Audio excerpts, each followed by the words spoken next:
¿Cómo están, amigos? ¿Puedo objetar las preguntas del juez? La respuesta corta es que sí.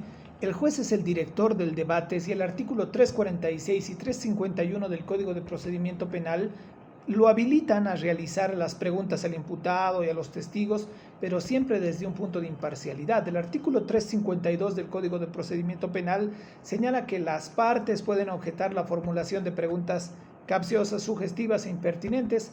En ningún lugar refiere con excepción a las preguntas que realicen los jueces. Entonces se puede objetar a todo aquel que realice preguntas prohibidas. No olviden que todo lo que no está prohibido está permitido. ¿De qué sirve entonces, por ejemplo, que el abogado de mi contraparte, de la víctima, por ejemplo, le pregunte a mi cliente, señor acusado, ¿sabe usted dónde han enterrado el cuerpo de su pareja? Yo obviamente voy a objetar esa pregunta por ser manifiestamente ilegal, capciosa, sugestiva. Entonces el juez me va a dar la razón y el abogado va a quedar impedido de realizar esa pregunta prohibida. Pero ¿qué pasa si más adelante, dentro del mismo juicio, finalizado el interrogatorio, el contrainterrogatorio, al momento en el que el juez interroga, le pregunta lo mismo a mi cliente? Señor acusado, ¿sabe usted dónde se encuentra o tiene información de dónde se encuentra el cuerpo de su pareja? Ustedes van a permitir, por temor a que se trate del juez, cuando ese mismo juez les ha dado la razón minutos antes en la objeción, ahora él la hace y cree que porque se trata del juez yo no se la voy a objetar. Estamos totalmente equivocados. Yo me voy a quedar callado ante una pregunta capciosa, sugestiva, de paso repetitiva, ya analizada y considerada prohibida por el propio juez. Jamás, sin temor alguno en ese momento, objeción, señor juez. Pregunta repetitiva, capciosa, sugestiva, ya resuelta anteriormente por su autoridad como prohibida. Si yo no lo objeto, entonces estaría pues obviamente convalidando una ilegalidad, además de que mi propia defensa como abogado sería pues ineficaz y mi propio silencio iría obviamente o pondría, en riesgo los intereses de mi defendido. Ahora ustedes dirán, pero el mismo juez es el que va a resolver la objeción. ¿Usted cree que le va a dar la razón? Jamás. Pues si no me da la razón, me acudo obviamente al recurso de revocatoria para fundamentar un poco más amplio.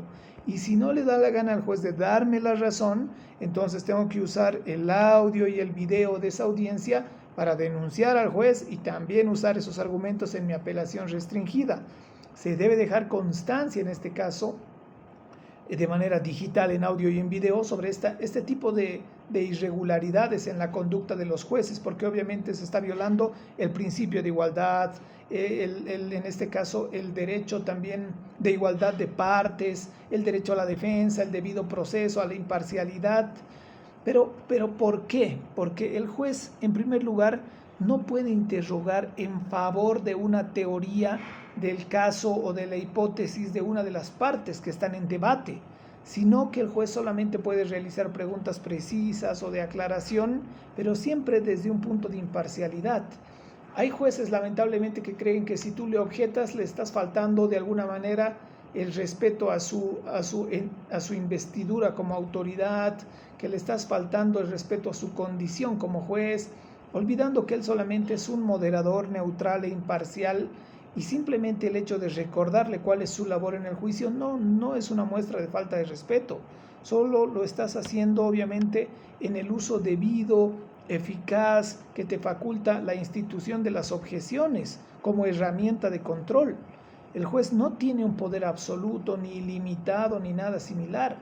Por ejemplo, si el juez le pregunta a mi cliente lo siguiente: entonces, señor acusado, usted no ha intentado en ningún momento salvar la vida de su pareja. Objeción, señor juez.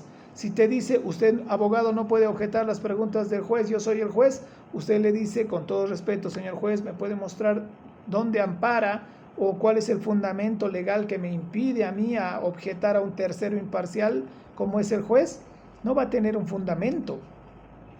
Es una pregunta prohibida la que acaba de hacer cuando el juez parte, por ejemplo, en su pregunta con la palabra entonces, porque está realizando una pregunta conclusiva en este caso, lo que está totalmente prohibido. El juez no puede sacar conclusiones de la información, peor aún dejarlo en este caso en evidencia de manera descarada. Entonces, según lo que me refiere usted, señor perito, el autor de la muerte de esta mujer sería, sin lugar a dudas, un varón, ¿es así? Eso es ilegal y no podemos nosotros permitirlo como abogados, porque ese juez ya está adelantando un criterio conclusivo, está sacando una conclusión de su posición, ¿no? Y obviamente ya está parcializándose con la contraparte. Si el perito ya ha señalado anteriormente que científicamente estaría prácticamente demostrado con mucha probabilidad que el autor sería un varón, porque ojo que no puede asegurarlo el perito, ya es suficiente para todos, porque todos lo escuchamos, no hay necesidad de que el juez haga la pregunta, entonces el autor es un varón, señor perito. Ahí la ilegalidad, porque el juez está dirigiendo la respuesta del perito mediante una conclusión de los hechos. Y de paso, esa conclusión es la misma pues que tiene mi contraparte, la parte contraria. Obviamente eso lo convierte en ilegal porque, repito, está adelantando un criterio en favor de la parte contraria. Habrá jueces sensatos y conscientes que conocen la litigación oral, que reconozcan la ilegalidad de su pregunta, que reconozcan su error de manera humilde, pero lamentablemente muchos otros no lo van a hacer. Por ejemplo, si el juez hace una pregunta que ya ha sido respondida en su momento en el debate, cuando el juez lamentablemente estaba pues distraído, tal vez hablando con su secretaria, por ejemplo, entonces yo no me voy a quedar callado, tengo que objetar. Objeción, señor juez, pregunta ya respondida, por lo tanto capciosa por ser repetitiva. El testigo ya ha respondido eso ampliamente. Un juez correcto en esa situación incluso debería sentir pues vergüenza por no haber estado atento y debería de reconocer lamentablemente su error. Hasta puede pedir de manera humilde que responda nuevamente al testigo, por algún motivo lamentablemente no pude escuchar, pido disculpas a las partes, o retirarla finalmente, ¿no? Porque él sabe que no puede existir una pregunta repetitiva. Ya ha quedado registrada la respuesta, si él no está atento, pues ese no es mi problema. Pero no puede decir, responda una vez más porque yo no he escuchado la respuesta. Eso demuestra que él no está enfocado en el debate, no está enfocado en su trabajo. Tampoco puede decir al juez no se le puede objetar, eso es falso. El juez es director, más no dictador, y las preguntas ilegales están prohibidas para todos. El juez puede hacer preguntas, repito, precisas o de aclaración, pero la prohibición de realizar preguntas prohibidas es extensible incluso para el juez, por lo que si él persiste con esta mala práctica, ustedes tienen el audio y el video donde se registra esta ilegalidad para denunciarlo al juez. Registren siempre estas vulneraciones, pueden sacar copias de las gestoras de las audiencias en audio y video y saquen a la luz si es necesario este tipo de vulneraciones para lograr en algún momento cambiar a estas malas autoridades y a estos reyes chiquitos que le están haciendo mucho daño a la justicia boliviana. Espero que les haya gustado el video. Un abrazo grande.